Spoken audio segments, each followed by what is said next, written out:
Good evening, I'm Paweł Trzaskowski and this is World Talks. Ukrainian President Volodymyr Zelenskyy is expected to attend the funeral of Senator Lindsey Graham, a staunch supporter of Ukraine in its war with Russia. On the sidelines, Zelenskyy is expected to meet with US President Donald Trump to discuss the implications of this visit and a possible meeting. I am joined by MacKay, former lecturer of the Kyiv-Mohyla Academy. Hello, thank you for being with us. Thank you. So, at the beginning of next week, President Zelenskyy is going to attend the funeral of Senator Lindsey Graham, one of the Russia hawks of the US administration. What sort of legacy did Senator Graham leave when it comes to the policies of dealing with Moscow? Well, it's a mixed legacy. I think up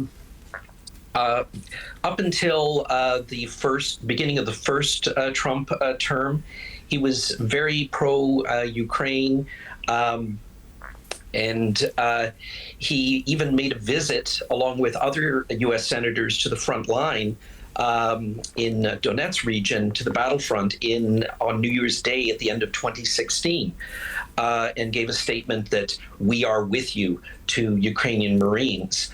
However, he didn't have an influence on U.S. policy, and for example, his sanctions bill, he never succeeded in even getting it to the table of the president. So it's a mixed legacy. Rhetorically, it was good and strong on Ukraine, but in terms of results, he was not able to divert the pro-Russia stance of Trump and his closest advisors. So when we're talking about rhetoric, who do you think could be a continuator of Senator Graham's policies in the White House right now? I don't think anyone can be a continuer of it in the White House because Trump has surrounded himself with the people like Elbridge Colby and J.D. Vance, who are anti-Ukrainian and pro-Russian. So the whole point about President Zelenskyy's visit is to try to insert another voice close to Trump. It's very difficult, but Zelenskyy has been walking this careful path for quite some time now. And I think given Russia's recent setbacks in the battlefield and certainly on the home front, the loss of oil refineries and more recently logistical hubs.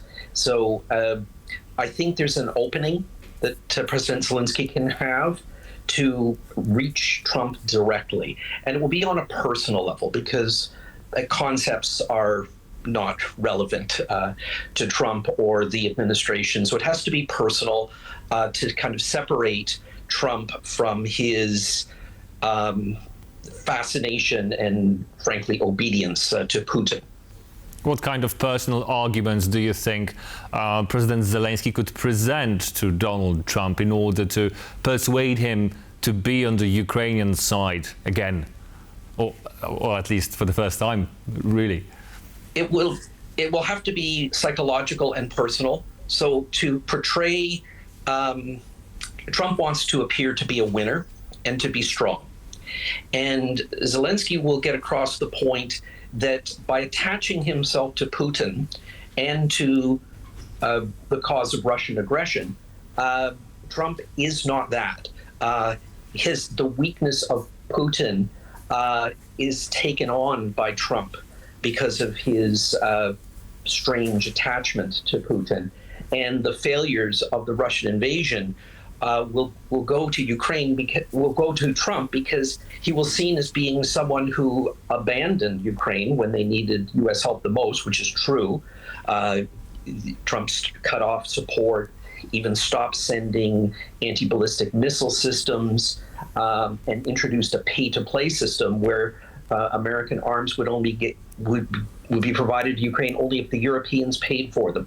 So I think Zelenskyy can be successful if he shows to Trump in a visceral way, in a personal way, that this is the course of a loser, of someone who is going to be seen as backing a weak and wrong cause. And he'll also point out that Trump's base, the MAGA movement, has shifted already away from this. They've seen that this pro-Russia stance goes nowhere, and Trump goes nowhere with it. It's really up to Zelenskyy to gently move Trump towards that realization.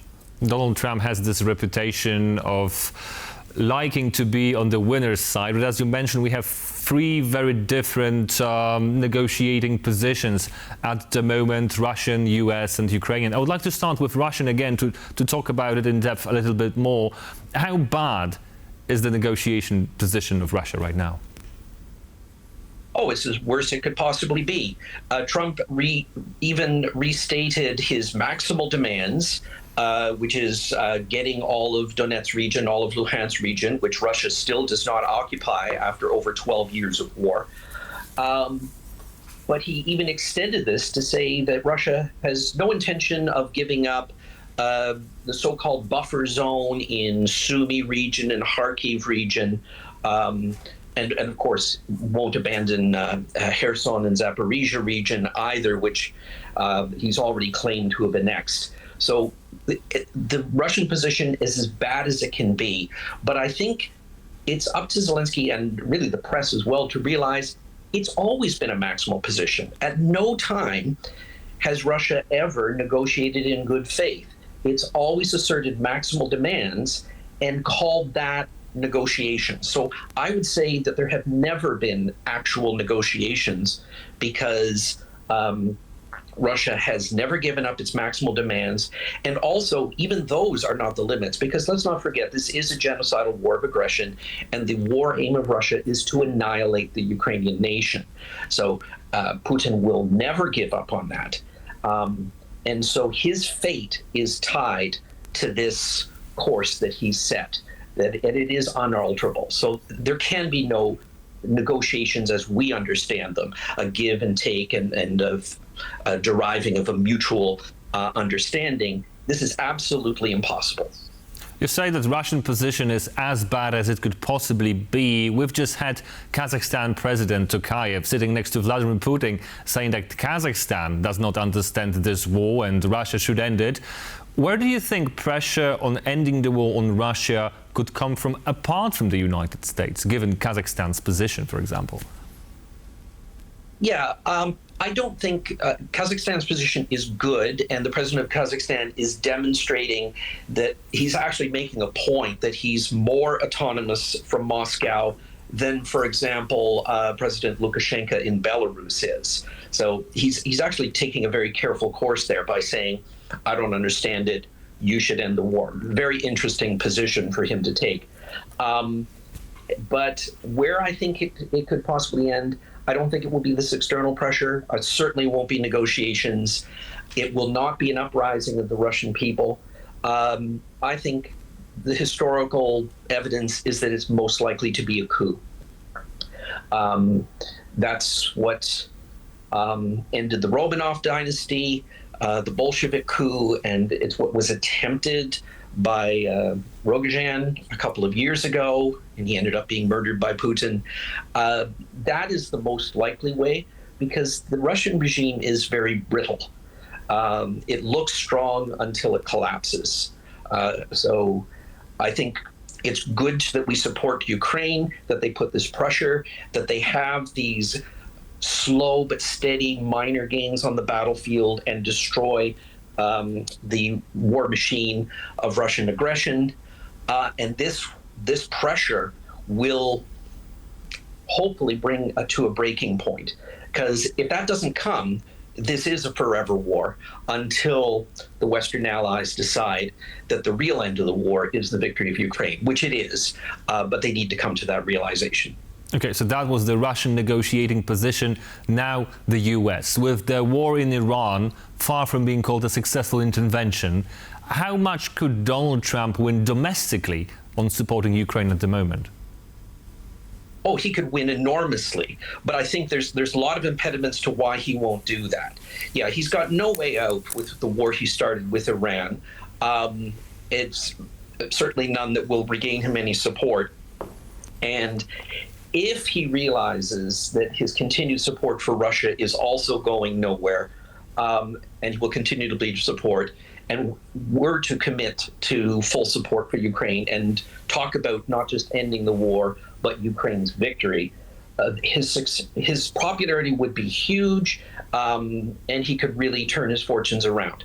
I believe that he cannot do that because of the man that he is, and because of his deep ties to Russia going back 40 years. But objectively, that is the way out for Trump, to come out as a hero. And ultimately, finally, how do you assess Ukraine's current negotiation position? It's certainly managed to make Russia feel the pain of the war recently.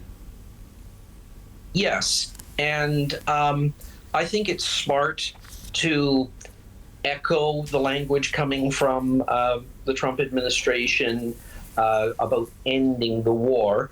But of course, we have to listen to the internal discussion, which is about Ukraine's victory. So I mean, ever since 2014, when the invasion started, the Ukrainian civil society, the voice has been, we believe in our armed forces, we believe in our victory.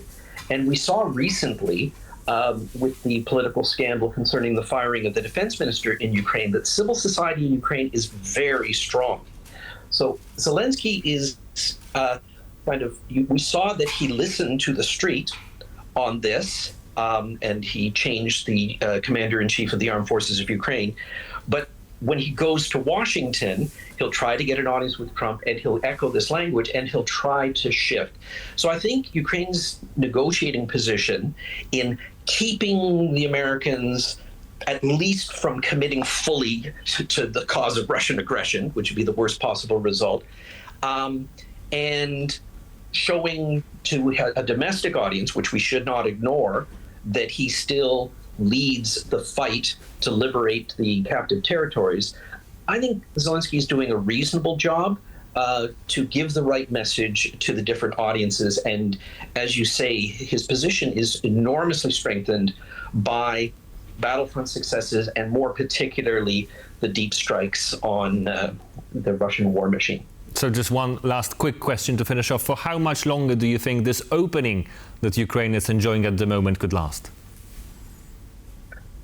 Oh, well, of course, all military gains are transient, and the Russians will find a defense, or they will collapse.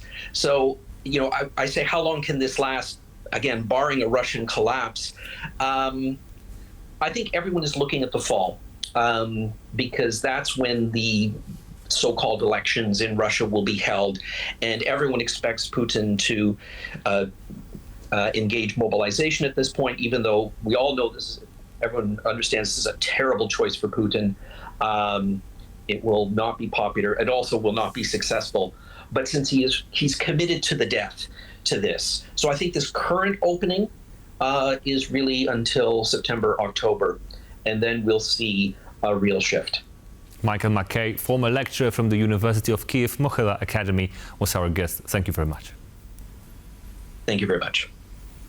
And I'm Paweł Trzaskowski. You have been watching World Talks. Please stay with us for more news and updates.